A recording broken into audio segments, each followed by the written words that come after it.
Good afternoon students. Today now we start Hindi Vasundhara पाठ आपका है बेटा 19 बालक और मेंढक। ये बालक और मेंढक की एक कहानी है।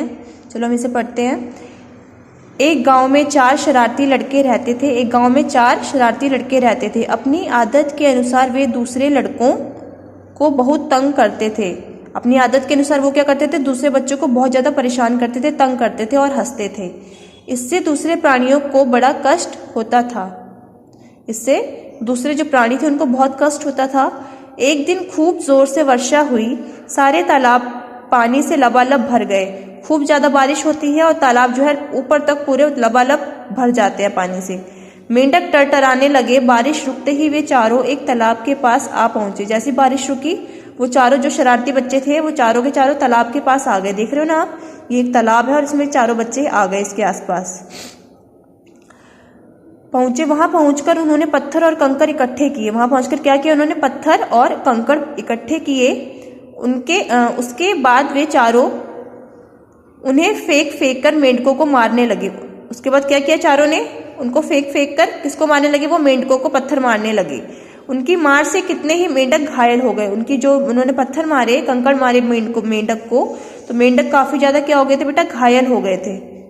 मेंढक कितने ही मेंढक घायल हो गए। उन्हें घायल होते देखकर वे चारों हो करके खूब हंसते। ठीक है, उन्हें पत्थर मारकर उनको घायल करके वो बच्चे जो है खूब हंस रहे थे। उन्हें मरता देखकर तो उन्हें और भी ज्यादा प्रसन्नता होती। जब वो मेंढक कोई मरने वाला हो रहा था तो उनको देख के, तो उन मरने वाले मेंढकों को देख के तो उन्हें और ज्यादा खुशी हो रही थी। प्रसन्नता मतलब होता है बेटा खुश होना। वे उनके मरने पर तालियां बजाते और क्या करते? वो जो मेंढक मर गए थे उन पे तालियां बजाते। बड़ी संख्या में मेंढकों को मरते देखकर मेंढकों का राजा परेशान होकर ऊपर आया। इतने सारे मेंढक के मरने की वजह से जो है मेंढकों का जो राजा होता है वो परेशान होकर ऊपर आता है और पानी में उभरी एक चट्टान पर बैठकर, ये चट्टान देख रहे हैं, इसके ऊपर बैठकर उससे बोला, बच्चों तुम क्या कोई दूसरा खेल नहीं खेल सकते? वो जो मेंढकों का राजा होता है वो उन बच्चों से कहता है, क्या तुम दूसरा खेल नहीं खेल सकते? तुम्हें शायद यह पता नहीं है कि इससे हमारे कितने साथी मारे गए हैं। वो उन्हें कहता है कि तुम्हें नहीं पता, तुमने जो पत्थर मारे हैं उससे हमारे कितने जो साथी हैं, यानी मेंढकों के जो साथी हैं वो मारे गए हैं तथा घायल हो गए हैं। तुम हमारी परेशानी और तकलीफ को नहीं समझ रहे हो। वो राजा कहता है, मेंढकों का राजा कहता है कि तुम हमारी तकलीफ को और हमारी परेशानी को नहीं समझ रहे हो। जिसे तुम खेल समझते हो वह हमारे लिए मौत है। जिसे तुम मजे में खेल रहे हो, हमारे ऊपर पत्थर मार रहे हो, कंकड़ मार रहे हो, उससे तुम्हें तो उसमें मजा आ रहा है लेकिन वो हमारे लिए मौत के बराबर है। मेंढक राजा की बात सुनकर चारों लड़के बहुत लज्जित हुए, यानी उनको अपनी करनी का पछतावा हुआ। उन्हें शर्म आई। शर्म से उनके सिर झुक गए और शर्म के मारे उन्होंने क्या किया? अपने सर झुका लिए। उन्होंने मेंढक राजा से अपने किए की क्षमा मांगी। उन्होंने क्या किया? चारों बच्चों ने उन्होंने जो गलती करी थी, मेंढकों ऊपर पत्थर कंकड़ मारे थे, उसकी उन्होंने क्या मांगी? क्षमा मांगी। क्षमा मतलब होता है माफी मांगी।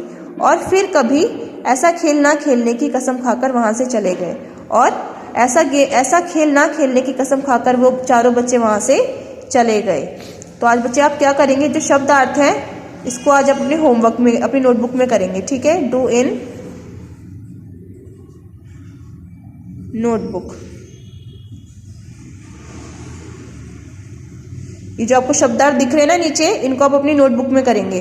जैसे शरारती का मतलब होता है शैतान, आदत का लत, कष्ट का पीड़ा या दुख, प्राणी जीव, लबालब ऊपर तक, लज्जित शर्मसार, कसम संकल्प। ठीक है, तो इनको आप क्या करेंगे बच्चे? अपनी नोटबुक में करेंगे और इस चैप्टर को रीड करेंगे घर पे बैठ के। ठीक है, ओके, थैंक यू ऑल।